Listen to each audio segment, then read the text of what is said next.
Tudo bem? Vamos dar continuidade à nossa aula sobre metaplasma.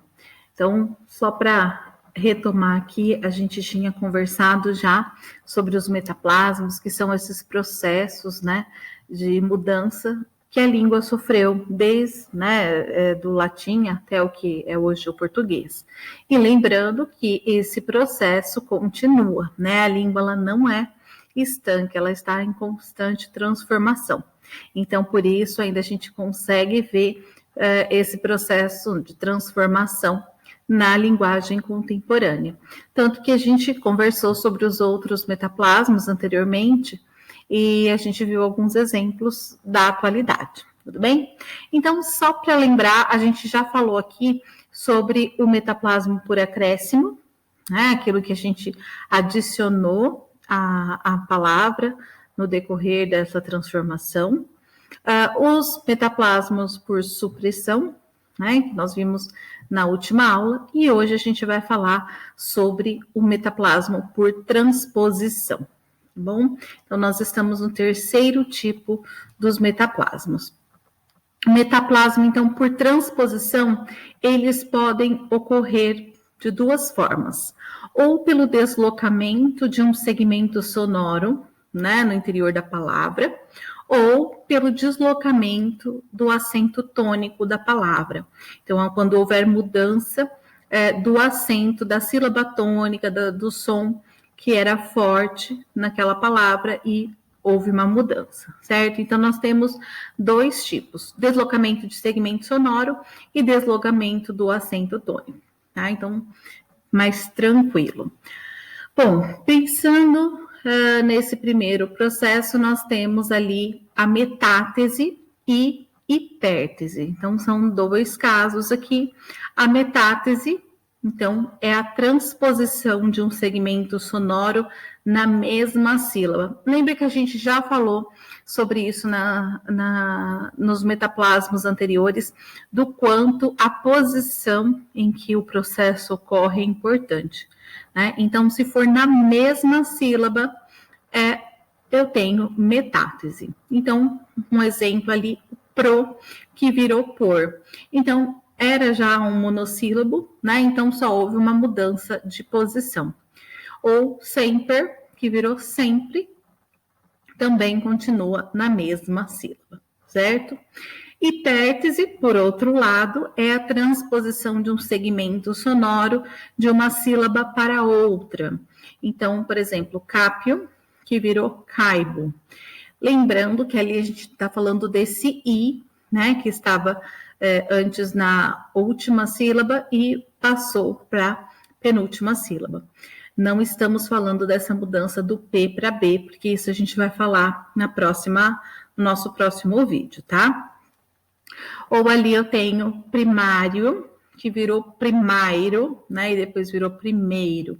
Então, esse I também que estava na última sílaba, vem para a penúltima sílaba, né? Então, há uma mudança desse som dentro da palavra, numa mudança de sílaba. Então, reforçando, esse tipo de metaplasmo, ele está envolvendo o deslocamento de um segmento sonoro. Se for na mesma sílaba, metátese. Se for em sílaba diferente, hipértese. Lembrando, então, esses fenômenos de transposição ocorrem com frequência na língua atual, principalmente quando a gente pensa numa linguagem mais popular, mais cotidiana. Então, quando a gente ouve alguém, em vez de dizer dormir, diz dromir, né? Então, ali esse R, né, que vem depois do O, passa para a posição anterior, então continua na mesma sílaba, a gente tem uma metátese, né? Ou prateleira, parteleira, né? Então também continua na mesma sílaba. E aqueles casos em que a gente tem uma mudança de sílaba, então em vez da pessoa dizer iogurte, ela diz iogurte, né? Então é uma troca bastante comum. Uma bem comum também é da palavra estupro, que muita gente, de forma um desvio linguístico mesmo, a gente tem a pessoa pronunciando estrupo, né? Então, a palavra é estupro. Nesse caso ali, a gente tem uma mudança, quando a pessoa comete esse desvio linguístico, ela está mudando, né, o R de sílaba e, portanto, a gente teria hipértese. E aí a gente tem o segundo tipo, que é do deslocamento em relação ao acento tônico, né? Então, ali a gente tem dois tipos, sístole e diástole.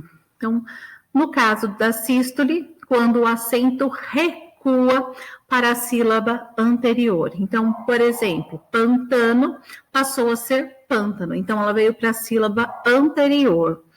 Ou campana, que virou campa, né? O can é que passou a ser a sílaba forte. Então, se o acento tônico recuar, a gente tem uma sístole.